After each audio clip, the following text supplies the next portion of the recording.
Look at the sheer, untamed power of the Congo River. This immense waterway cuts directly through the second-largest rainforest on Earth. But step off the riverbanks and onto the dusty, unpaved streets of the capital, and you will find local men walking through the dirt wearing flawless, hot pink, triple-pleated silk suits and polished leather shoes. Welcome to Congo-Brazzaville. It is a highly guarded, deeply restricted nation, floating on billions of dollars in international oil reserves. Yet that subterranean wealth rarely surfaces for the general public. In the poorest districts, the median local wage hovers between a punishing $150 to $250 a month. Despite this severe financial reality, a subculture thrives here known as la Sape, the Society of Ambianceurs and Elegant People. Its members follow an absolute religious devotion to immaculate French and Italian high fashion. Wearing thousands of dollars worth of authentic Gucci or Versace in an impoverished jungle environment defies standard economic and logistical logic. To understand how this subculture survives, we have to look at the data. Even entering the country is an immediate logistical bottleneck. Almost all international visitors must navigate a rigid bureaucratic maze to secure a pre-arranged visa from a Congolese embassy. The government enforces a strict medical barrier as well. Without a valid physical yellow fever vaccination certificate in hand, airport immigration will flatly deny you entry at the checkpoint. Once inside, the atmosphere itself is hostile to luxury garments. Congo-Brazzaville sits directly on the equator, trapping the region in intense, suffocating heat and humidity year-round. From October to December, the sky opens up. Relentless monsoon downpours batter the landscape, turning dirt roads to thick mud and posing an immediate, constant threat to delicate imported textiles. Residents rely on a brief 3-month dry window stretching from June to August to experience any real environmental stability. Simply keeping a $2,000 silk suit completely pristine in a highly restricted, monsoon-soaked jungle requires meticulous, obsessive daily effort. The capital required to pave these roads exists, but it is locked offshore.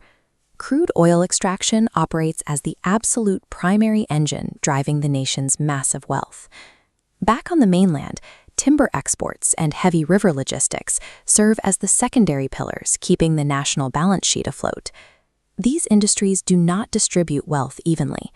Highly lucrative corporate salaries are aggressively gatekept, available only to those working inside international petroleum giants and private maritime shipping terminals.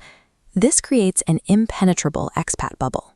To secure a one-bedroom apartment in the fortified neighborhoods of Brazzaville or Pointe-Noire, rent demands $450 to $800 a month, vastly outstripping local wages. Congo uses the Central African CFA franc, operating on a fixed peg chained directly to the euro.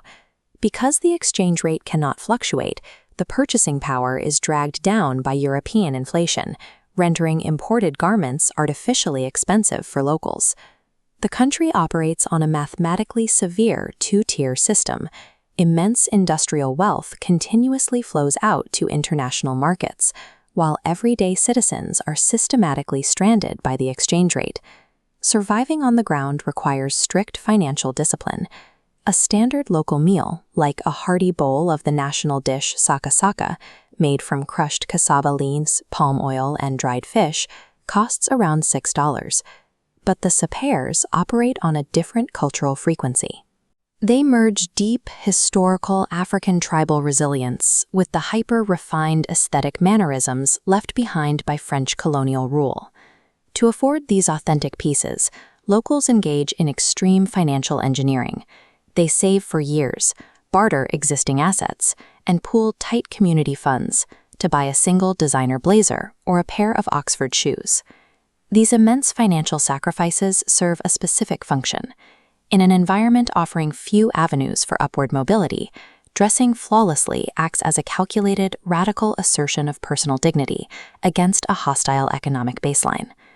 Just across the water sits the Democratic Republic of Congo, a massive neighbor locked in deep, persistent geopolitical volatility. Congo-Brazzaville, by contrast, maintains a strict baseline of political stability. Brazzaville certainly has its urban frictions.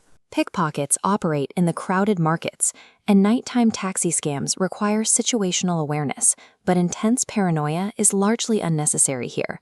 That moderate, highly predictable peace provides the necessary runway.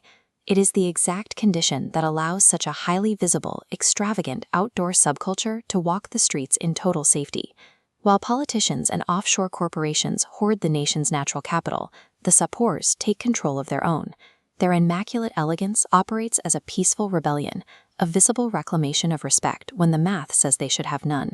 Would you spend your life savings on a luxury suit in the heart of the jungle? Let us know below. Next stop, Costa Rica, the ultimate green paradise of Central America. Subscribe to stay real.